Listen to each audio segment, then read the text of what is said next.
तेनाली ने शीशे में भगवान के दर्शन कराए।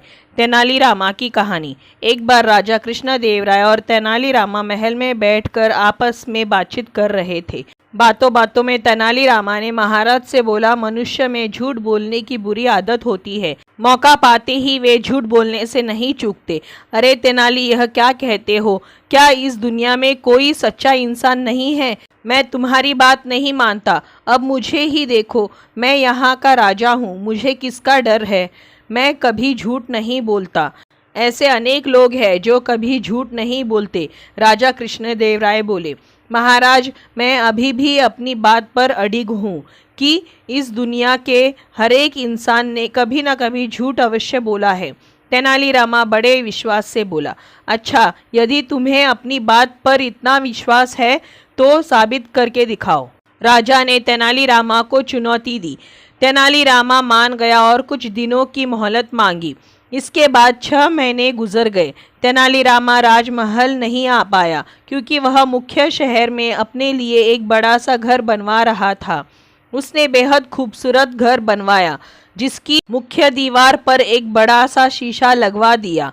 जब उसका आलीशान घर तैयार हो गया तो तेनालीरामा राजा कृष्णदेवराय से मिलने दरबार में गया। उसने दरबार में एक साधु के रूप में प्रवेश किया और महाराज से बोला, महाराज, मैंने अपने लिए एक खूबसूरत घर बनवाया है। मैं वहाँ नित्य प्रतिदिन पूजा करता हूँ। ईश्वर मुझसे अत्यंत प्रसन्न है। वह लोगों को उस घर के एक कमरे में नजर आते हैं जिन्होंने जीवन में कभी झूठ ना बोला हो। मैं चाहता हूँ आप भी मेरे घर में पधारे और अपनी आंखों से ईश्वर के दर्शन करें। राजा कृष्णदेवराय उस साधु के घर जाने के लिए बेहद उत्सुक थे, परंतु फिर भी उस साधु की बात की सच्चाई का पता लगाने के लिए पहले उन्होंने एक अष्टदिग्गज पेद्दन्ना को साधु के घर भेजा। पेद्दन्ना ने उस आलीशान घर की बहुत तारीफ की। वह शीशे वाले कमरे में भी गया, पर वहां उसे ईश्वर के दर्शन नहीं हुए। झूठा सिद्ध होने के डर से वह महाराज को सत्य बताते हुए घबरा रहा था। इसलिए दरबार लौटकर उसने महाराज से कहा, ओहो महाराज, मैंने वहाँ ईश्वर के दर्शन किए। उस साधु के घर की दीवार पर मैंने ईश्वर को देखा। महाराज का मन फिर ललचाया, पर अपनी तसल्ली के लिए इस बार उन्होंने एक अन्य अष्टदिग्गज नादी तिम्मन्ना को साधु के घर भेजा ताकि उन्हें पक्का यकीन हो जाए कि वह साधु झूठ बोल रहा था या सत्य। तिम्मन्ना के साथ भी वही हुआ जो पेद्दन्ना के साथ हुआ था और झूठा कहलाने के डर से उसने भी महाराज को यही बताया कि उसने भी दीवार में भगवान को देखा। अब महाराज ने स्वयं उस साधु के घर जाने का विचार किया।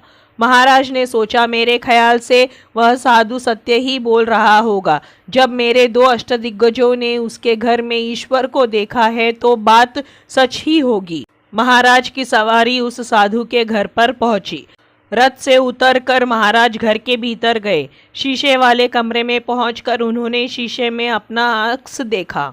ईश्वर कहीं नजर नहीं आए। तब महाराज ने सोचा, वह साधु कह रहा था कि जिस व्यक्ति ने पूरा जीवन कभी झूठ ना बोला हो उसे ही ईश्वर दिखते हैं।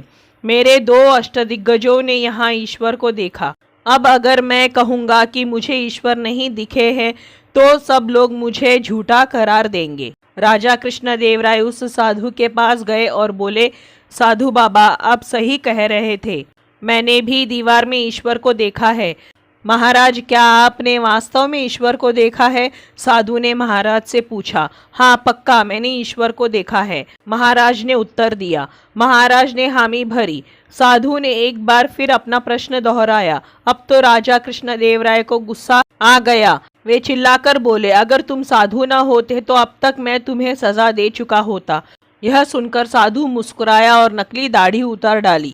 यह तो तेनालीरामा था। वह कृष्णदेवराय से बोला, महाराज, आपने कहा था कि आप कभी झूठ नहीं बोलते हैं।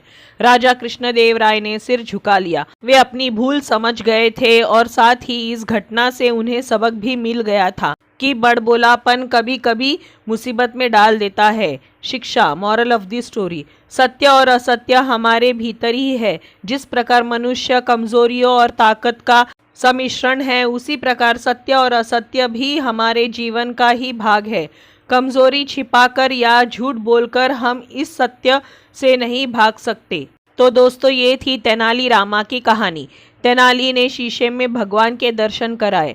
आपको कैसी लगी? अगर अच्छी लगी हो तो इसी तरह की कहानियों के लिए चैनल को सब्सक्राइब करें, वीडियो को लाइक करें, शेयर करें। धन्यवाद।